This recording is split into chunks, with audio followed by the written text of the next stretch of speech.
Hello everyone and welcome to the YouTube channel of Being ACCA. This is Tushita Gupta, ACCA affiliate, and in this video we are continuing with our PM Pre-June 2024 mock. So this is the second OT case study in your section B. The name of the company is GT Technology Company, and just by having a look at the very first question, I can ascertain that this is a question which is testing the variances unit of your syllabus. So without any further ado, let's read the question. I know that I need to calculate the market share variance over here. So GT Technology Company is one of the established smartphone manufacturers in G-Land. The board have been concerning about the future outlook of the company given a rapid changing industry landscape with increasing number of smartphone manufacturers from both local and abroad market players. With the recent rapid economy recovery in the region after a long downturn due to a global pandemic, the sales and marketing team have been adopting an aggressive strategy such as aggressive promotion campaign and setting competitive pricing strategy, attempting to broaden their market presence in G-Land. Now, the board is reviewing the sales performance of the company in the past 1 year based on the following information. So this is the market size. The entire, size of the market is according to their budget. It was 1.5 million, but it was actually 2 million. And according to them, the budget, the market share should have been 16%, and your actual share has only been 10%. Now you have the breakdown of your costs also. Per unit, you have the variable cost, fixed cost, as well as the selling price, which has been provided to you. The company uses marginal costing for the variance analysis that they do. So basically, we know that if the company is using a marginal costing system over here, then they are going to be comparing with the selling price with the variable cost. That means essentially contribution will be taken over here, and we will not be considering for fixed costs. So I also have open an Excel over here with which we will be able to calculate the requirements. So let us first move towards market share variance. So if we talk about the formula that we have learned for the market share variance, how do you calculate the market share?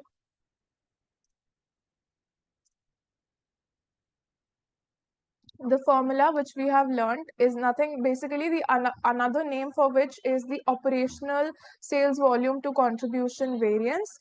This is also called as market share. So the formula that we have learned is actual sales units minus your revised sales units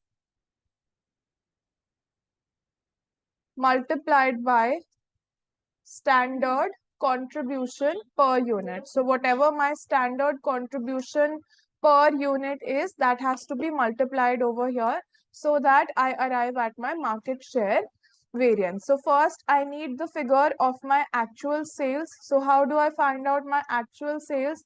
Actual sales have been nothing but 10% of 2 million. So this is what my actual sales look like. It's 10% of 2 million. And then if I talk about my revised sales,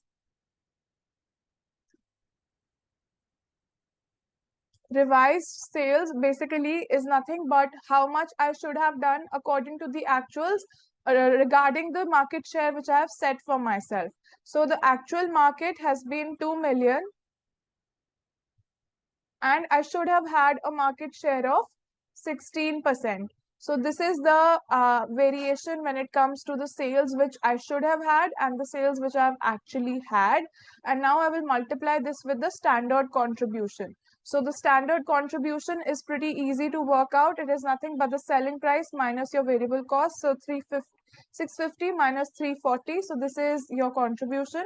You multiply the difference. If you see your actual sales have been lesser than your revised sales, which is a bad news for the business. So you know that it's an adverse variance for sure. So once you have your answer, you have it as 37.2 million. So this over here looks like our answer, 372000000 adverse. This is what my market share variance looks like. Moving ahead to the next question. Over here, I have to find out the market size variance. Now, how do we work out the size variance? This is nothing but your planning aspect of the sales volume to contribution planning variance. So market size variance, and the formula which we have learned for this is market size variance is calculated using revised standard sales units minus how much is your original standard, that means your budgeted units, and this need to be multiplied by the contribution, standard contribution. So this is the formula that we have learned. Now let us see, we already have the revised sales unit, so I can just copy paste this data over here. This is my revised sales, and according to my original standards, I should have had 16% of this value over here. So how will I find out my original ones? My original standard is supposed to be 16% of 2 million over here.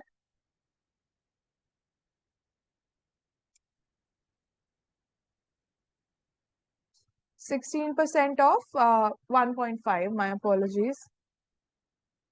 So this is my original standard according to what I had budgeted earlier.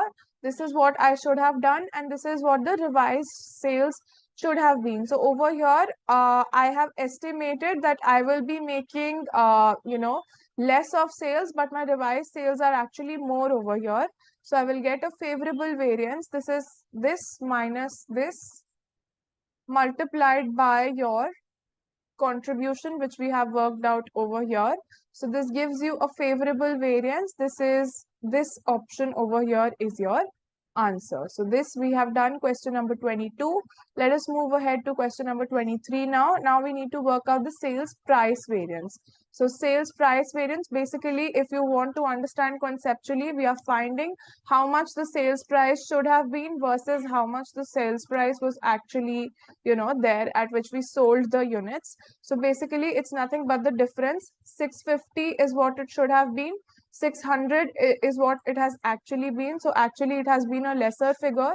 So I will take 600 before, so that I eventually come up with an adverse variance, and then I multiply this with my actual number of units. So my actual number of units are nothing but 10% of 2 million. So you close this and you hit enter. So with this you have 10 million worth of adverse variance. So this over here is going to be your answer. Moving ahead to question number 24. So which of the following commentary best describes the sales performance of the company in the past 1 year? So let us see how have the sales variances been. So if you talk about the market share has gotten down. Market size has actually went up. So the sales price also, we have had to lower down our sales price according to what we have thought. So it's not a very good picture over here. So let's read the statements. The aggressive strategy adopted by the sales and marketing team has been proven to be effective. No, this is not, the right answer. Then aggressive strategy adopted by the sales and marketing team seems not as effective as it has planned. Obviously, because we see over here the one which which used to fall under the ambit of your planning, that is where the problem is actually lying. So let us see other options also and see why they are not correct. The sales volume performance was mainly attributable to factors beyond the control of the sales and marketing team. Not really, you would not say the statement is correct. Then the sales volume performance has outperformed as compared to budget. No, it has not. We had thought we would do more, but we have not been able to achieve that. So option 2 over here is the best answer. Moving ahead to the very last, question that we have for this specific case study. Which two of the following variances are most likely to reflect the responsibility area of the sales and marketing team of the company? So whenever you're talking about the sales and marketing team, they are basically on the operations, on the execution side of things. So number one, they should be responsible for your market share variance, how much you're operationally able to achieve. And number two, your sales price variance, because it is the sales and the marketing team, going out in the market to offer the discounts to bring sales prices down. So these are, because they are on the operations front of the business, these two are the variances which are directly, the responsibility areas of your sales and marketing team. With this, we are done with this question over here. In the next video, we are going to solve this case study. This is the third OT case scenario, solar company. We will be doing this in the next video. I hope that this was useful. Thank you so much for watching.